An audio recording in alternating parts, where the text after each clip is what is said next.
Hello team, welcome to your Wednesday dose of wealth wisdom with me, Daniel Kennedy, your host. I'm going to share this in a few positions and then we'll begin. So we'll wait for a few people to jump online and then allow me to share it into some groups. Yeah, today's subject is going to be, by the way, just to get you wet your tongues a little bit, is investing in growth versus investing in securities. So what do I mean by that? Investing in growth is when you're being a bit risky, you're investing all your funds, you're raising finance to invest in growth, versus investing in securities where you're paying down your debts, you're becoming more secure, you're not investing in new deals, you're slowing it down a little bit. And that's what we're going to be discussing. So give me 2 moments just to share it into a few groups.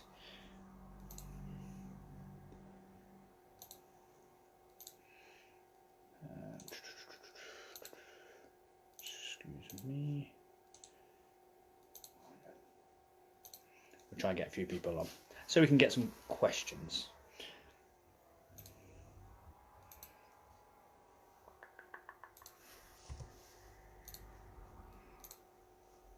Oh, hey Yi, how's it going? I can see it's asking me if I want to add you into the conversation. Maybe one day we'll do that.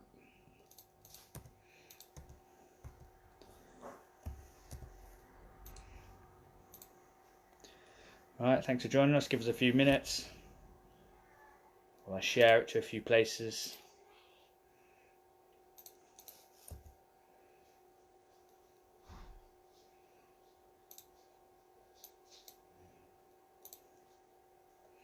Oh, we've got 5 on, that's all right.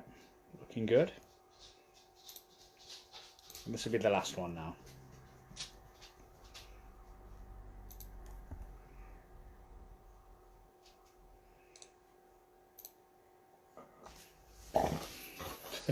My dog's just joined me.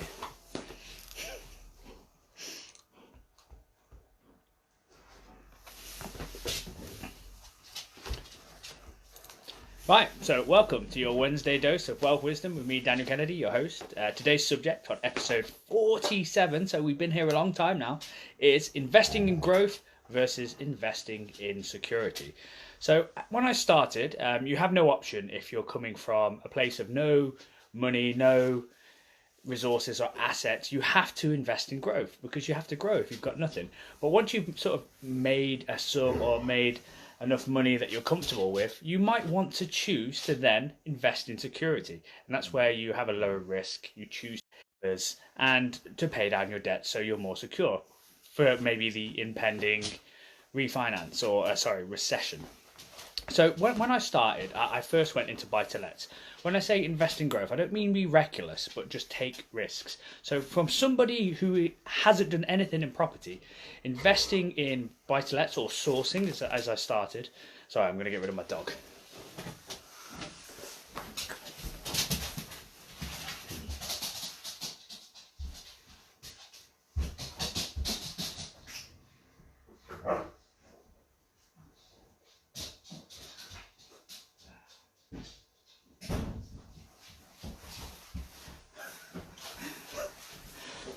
And I'm back. He hasn't been bothering me all evening, and I jump on and he's there. So going from somebody who isn't involved in property to somebody maybe investing in development, I feel is very, very risky. So I've always, when I talk about growth, I take measured risks.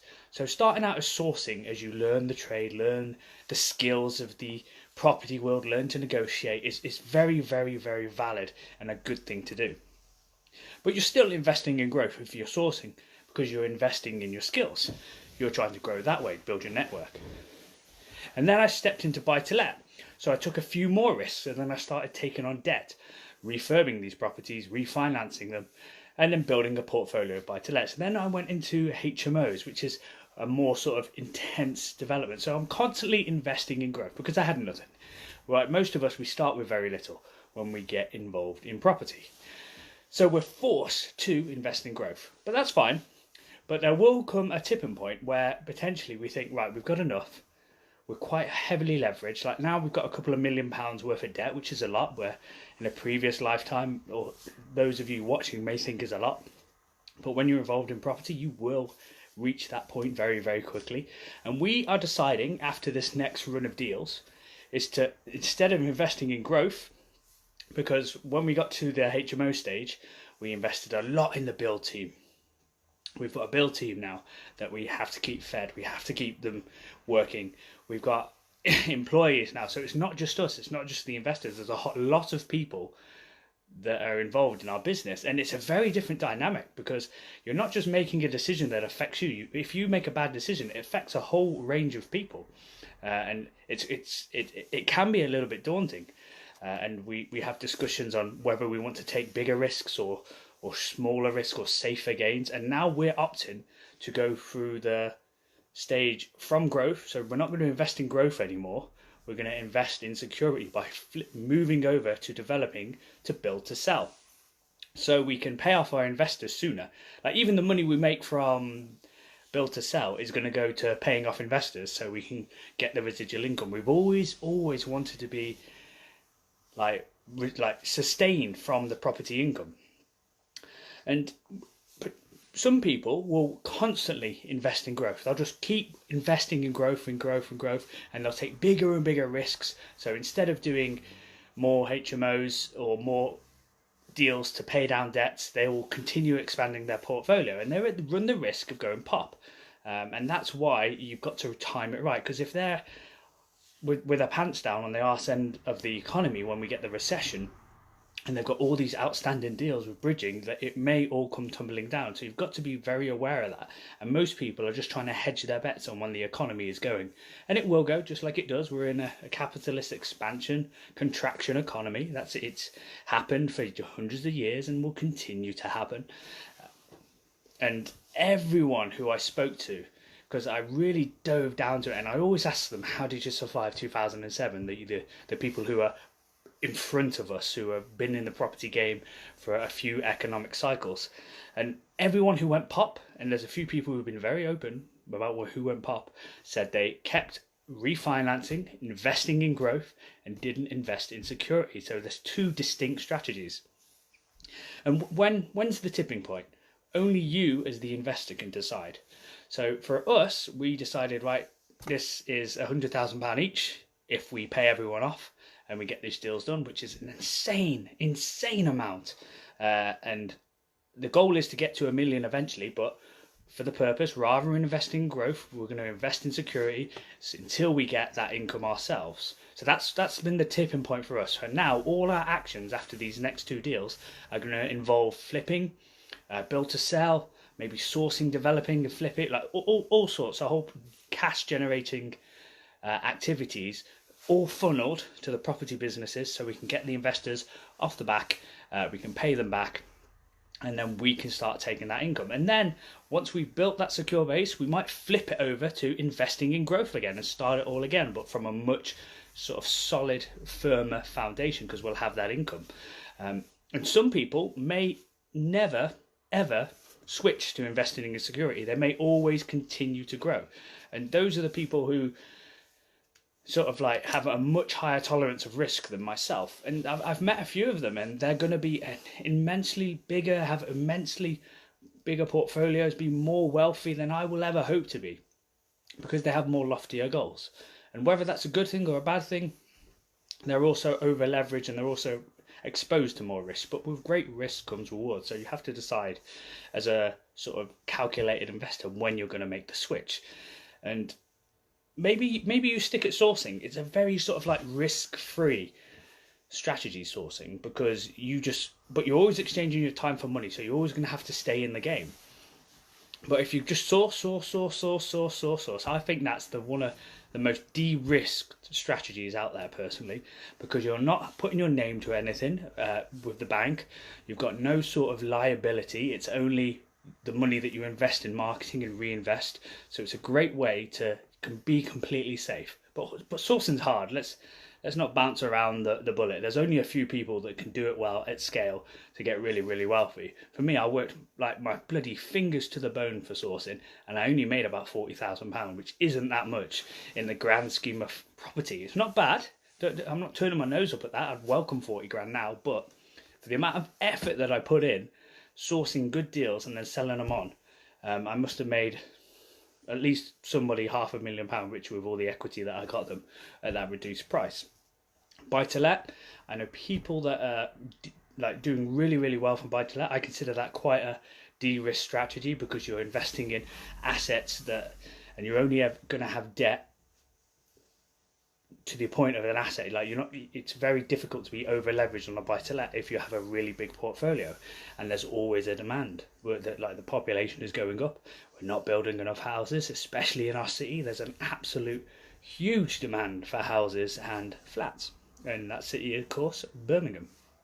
And then HMO, a little bit more risky because HMOs are only more valuable when they're managed well. Like you can have a perfect HMO, but if it isn't managed well, it's worthless. Where if you have good management and systems in place, and you have robust sort of repair systems where people can report it gets sorted, you have a whole load of background people who can support you and get your properties up to scratch. Because very often, we've all seen it, especially in this group, urgently needed plasterer, urgently needed builder. That is not the way to run a business.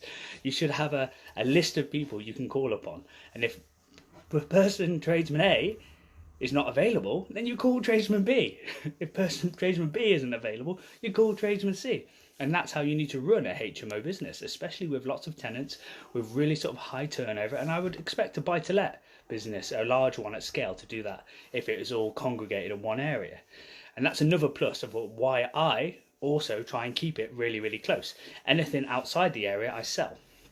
So that's why I sold my Telford flats and sold the Hartlepool properties off as well. Because we're sticking in Birmingham. This is where we're building the systems, we're building the contacts, we're building the trade network, and then now we're going to step into development HMO. So my advice is, when you decide to make a goal in property, so you're going to be investing in growth. Say the goal is 2 buy-to-lets. So you've done 2 buy-to-lets, great. So you've invested in growth, you've got the 2 buy-to-lets. Then have a conscious decision where you think about it and decide, am I going to invest in security or continue to invest in growth?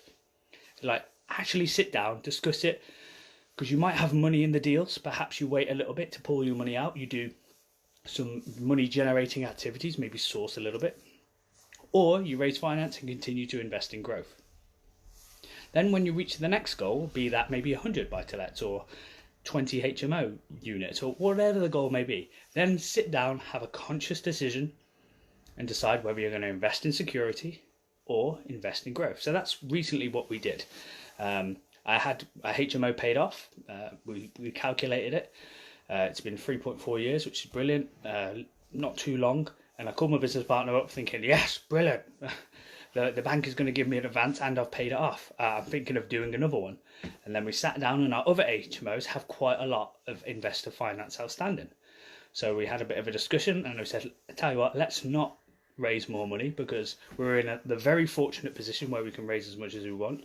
Let's instead focus on making the HMOs more profitable, improving service there, making sure we're fully occupied, fully let, so we've got the maximum income coming in, and then switch to build to sell to try and pay the investors off so we can invest in security. And that's what we're deciding. And then once we've done that, we'll then probably make the switch over to invest in growth. And that's my opinion. It should be a constant back and forth, because when you're growing, it's bloody hard. It's very, very, very time intensive, because you've got to source, you've got to manage your developments. There's only a certain percentage you can systemize. You are going to have to put in the sweat, put in the work for the vast majority of the stuff. And then as you learn the system, you can hire people, and then they can take on those roles. So switch back and forth. That's my advice. And when you stick, don't be very wishy-washy. When you've got a goal, stick to it. Make plans and put them in place. So if your goal is to make 100,000 each net, that's fine. Then keep working in growth until you've got it. Don't then decide to be like, oh, you know what, 50,000, let's switch. Try and stick to the goals, and then once you've reached them, have that sense of accomplishment. Go into sort of conservative mode. Start paying down the debts, start paying off the investors, and enjoy it, because you might bloody end up working in growth for all your life. And this frightens me. I see people just constantly growing and growing and growing. Some people just stick at the sourcing level and they build other people's wealth, and that's fine. Some people stick at the buy to let, but make sure you take time out and you try and really decrease the activity, and so you can go and enjoy some of the fruits of your labour. Because you might, like, we don't have many decades. We have maybe 5 at best if we're good. Like the first 2 decades, we're just trying to find ourselves, and then we've got 5, and then 70, we sort of like revert to children again, don't we? If we haven't looked after our body. So you've probably only got about 5 good decades. Make sure you take time to pause, take time to enjoy the fruits of your labour. And don't always be constantly working, because you might just end up being a busy rich fool.